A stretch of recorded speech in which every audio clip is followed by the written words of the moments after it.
पुरुषोत्तम मास महात्म्य कथा अध्याय 8 हरे कृष्णा। नैमिषारण्य में बैठे सूत जी से ऋषियों ने प्रश्न किया कि जब भगवान विष्णु अधिक मास को लेकर वैकुंठ लौट गए तब आगे क्या हुआ। इस प्रश्न पर सूत जी ने पुरुषोत्तम मास महात्म्य के 8वें अध्याय की कथा सुनाई। सूत जी बोले, हे मुनियों, यही प्रश्न नारद जी ने भी भगवान नारायण से किया था। तब भगवान नारायण ने उत्तर दिया, हे नारद, विष्णु जी अधिक मास को अपने साथ वैकुंठ ले गए और वहां उसे अपने समीप स्थान दिया।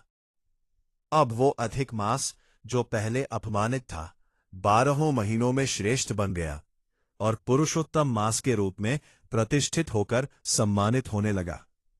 इसके बाद भगवान श्री कृष्ण ने पांडवों की ओर देखकर उनसे कहा, हे युधिष्ठिर, ऐसा प्रतीत होता है कि वनवास के समय आप लोगों ने पुरुषोत्तम मास का आदर नहीं किया, इसी कारण आप इतने दुखों को भोग रहे हैं।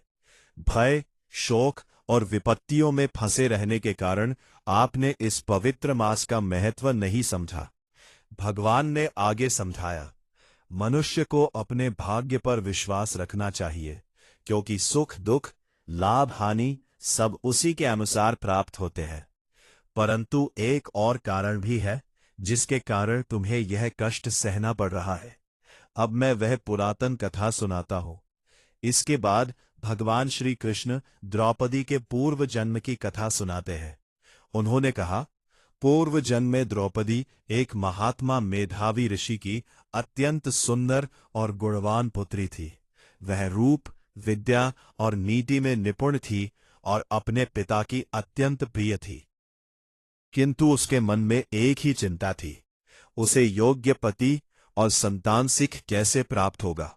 समय बीतता गया परंतु उसका विवाह नहीं हो सका। वह अपनी सखियों को पति और परिवार का सुख भोगते देख स्वयं भी उस सुख की कामना करने लगी। वह चिंतित रहने लगी कि कौन सा उपाय, कौन सी उपासना या कौन सा पुण्य कार्य उसे यह सुख दिला सकता है। उधर उसके पिता मेधावी ऋषि भी उसके योग्य वर की खोज में देश देशांतर भटकते रहे, परंतु उन्हें कोई योग्य वर नहीं मिला। इस कारण वे अत्यंत चिंतित और निराश हो गए। इसी चिंता और भाग्य के प्रबल प्रभाव से वे गंभीर रोग से ग्रस्त हो गए और अंततः उनका देहांत हो गया।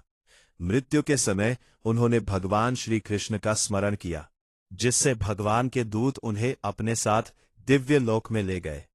अपने पिता की मृत्यु देखकर वह कन्या अत्यंत दुखी हो गई।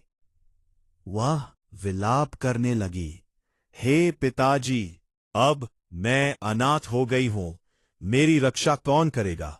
मेरा पालन पोषण कौन करेगा? वह अपने पिता के शरीर को गोद में लेकर रोती रही। उसके करुण विलाप सुनकर आसपास के मुनि वहां आए और उन्होंने विधिपूर्वक मेधावी ऋषि का अंतिम संस्कार किया। फिर वे कन्या को समझाकर अपने अपने आश्रम लौट गए।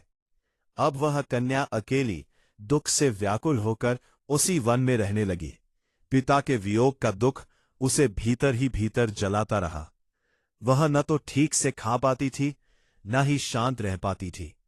जैसे बछड़े के वियोग में गाय व्याकुल हो जाती है, वैसे ही वह भी शोक में डूबी रहती थी। इस प्रकार 8वें अध्याय में द्रौपदी के पूर्व जन्म की करुण कथा का आरंभ होता है, जिससे यह समझ आता है कि उसके वर्तमान जीवन के दुखों का संबंध उसके पूर्व जन्म के कर्मों से है। यह कथा आगे बताती है कि कैसे पुरुषोत्तम मास का पालन जीवन के दुखों को दूर करने का उपाय बनता है। यह हम जानेंगे अगले अध्याय में।